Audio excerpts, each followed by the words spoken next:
ready to go, Adam. I'm ready to go. Are you ready to go? Yeah. Season 40? Oh my God. Oh my God. It's kind of crazy that we're here talking about season 40.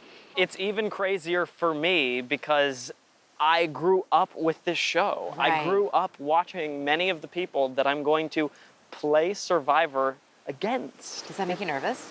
It makes me excited. Excited. I mean, I will always be nervous to play Yeah. Survivor because things can always go wrong. You can be the first one out, and that's terrifying. Yeah. But to be able to come and be a part of this really momentous season that I personally have been dreaming of for a long time, even before I ever played Survivor, Yeah. I dreamed of playing Survivor, winning, getting invited back for like an all winners and winning again. Like, this is all part of the epic journey. And it's all happening for you. I mean, for you to be able to be at this point, are you worried about the egos that you're going to be dealing with? I welcome the egos that I'm going to be dealing with. Yeah, I want people to come into this thinking that they can beat me. I want to be underestimated. I think I was underestimated last time. Why do you think that? Last time I think I was underestimated because I played things down on purpose. You know, I didn't want people to know how much I knew about the show and the game. I would just do little things to make people think that I wasn't that smart or whatever. Like, oh, shit, I'm gonna drink the water right out of the well or whatever. And people are like, what are you doing? You're gonna, oh, you know, I don't know, man. Like, and so this time I think I come in, even though I've already won the game, because everybody here has already won the game, there's still gonna be levels of threat that differentiate someone who's won from someone who won in a different way. And I think a lot of people can't decide if I won because of my social game or in spite of it. They don't really understand exactly why I won.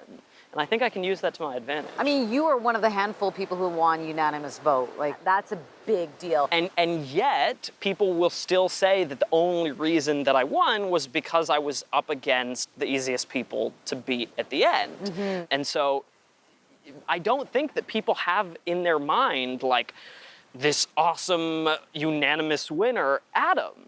I really don't. You don't think so? No, I really don't. I mean, you were going think through so. a lot at the time, too, with your mom. Look, the way that the show was presented, it seemed to a lot of the audience that I won because of the story that I told at Final Tribal Council about my mom having cancer.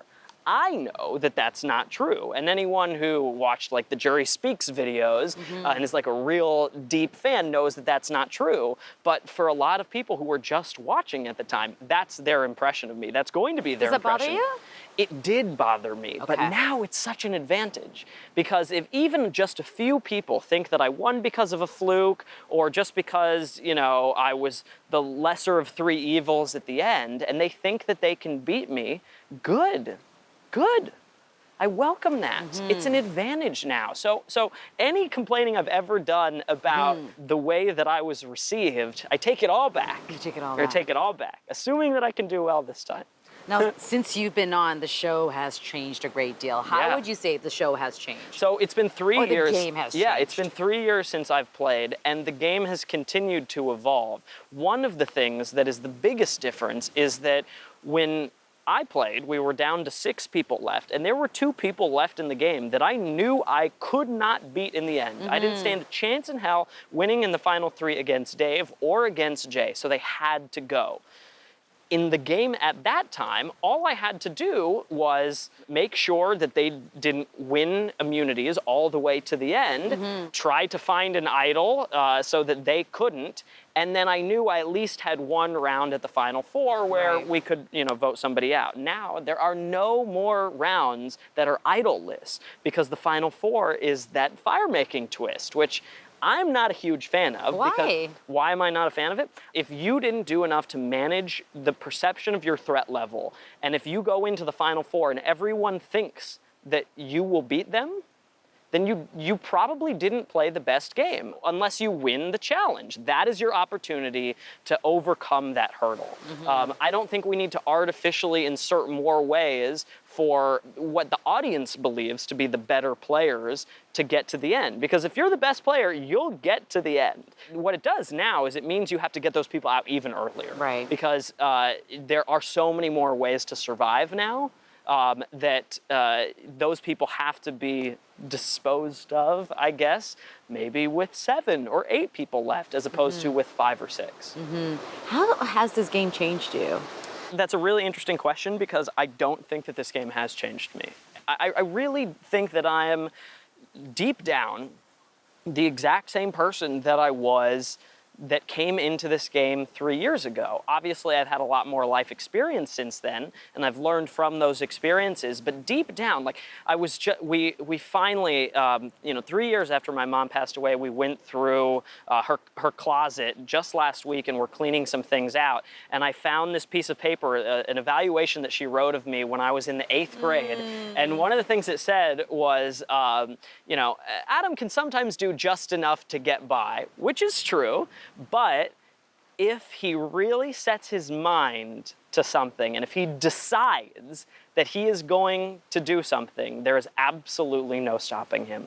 And I think she knew me then, and she knows me now. I believe that I'm the same person at my core that I was dating back all the way to the 8th grade, where, by the way, I was making my own Survivor games on backpacking trips, like in middle school, getting my friends to vote each other out. Like, this has been a lifelong passion for me, and I will do whatever it takes to make my ultimate dream of being a king of Survivor come true. So how have you prepared this time around mentally, especially mentally and physically, knowing what you know?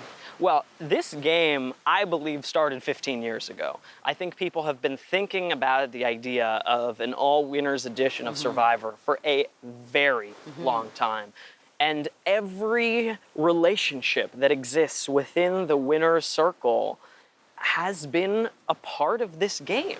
Long before we ever got the call, a couple months ago or whatever, that says we might want to have you back out here.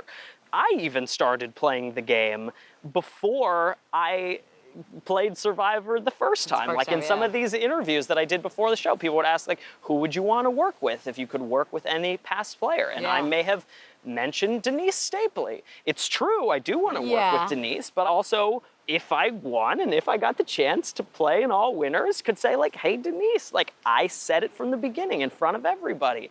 And so there are little things like that, Sandra called me very shortly after I won, I think she likes to be the first to welcome people into the winner's circle. I don't think that's an accident, I think people have been playing this game for a long time, but so have I, and I think I've caught up to speed pretty quickly. Yeah, you questioned her motives. I don't quite look. I don't hold. Like she should play me. She should be building a relationship with me. Absolutely. Every interaction that you have with another winner in the Survivor community has sort of culminated up to this moment. And I don't think that makes you a sleazeball or whatever. It's just being realistic. Like, we may play Survivor together, but it all leads up to this. It's all leading up to season 40. Season 40. I mean, season 20 was massive, Heroes vs. Villains. Just to think that this could even be close to the same level is my favorite season. Yeah, and there are going to be a lot of people out here that are going to be very, very difficult to beat. So I will have to get creative to make it to the end with 2 people that I can win the game against. That is what I plan to do, though. Aside from you, who would you say has the best winning game? Sandra Diaz-Twine. Why?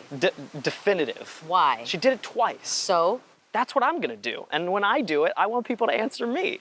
That's the answer. I mean, you cannot say that anybody is a better winner than Sandra because she did it twice. It doesn't matter how, the fact, if you make it to the end and you can win again, you are the queen of Survivor. No one will ever take that from her. Even if whoever wins this time, somebody has to win twice. Somebody has to win, yeah. But when she did it against non-winners. And you can never, ever take that from her. But if they ever do another statue of Survivor people, I want to be up there. Yeah. I want to be up there with her. What will it mean for you to win this time around? What will that ultimately mean? It will mean that you really can do anything you set your mind to, because I have visualized this, not just getting on and winning Survivor, but getting on, winning Survivor, coming back and winning again. And I believe in the power of manifestation. Yeah. Like, it sort of feels like destiny that I'm here, but destiny is like too preordained. Right. I believe that you make your destiny. You put things out into the universe powerfully enough that you can will them into existence. And I have been focused on this and winning this game for a very long time. Good luck, man. Thank you. Powerful. Thank you.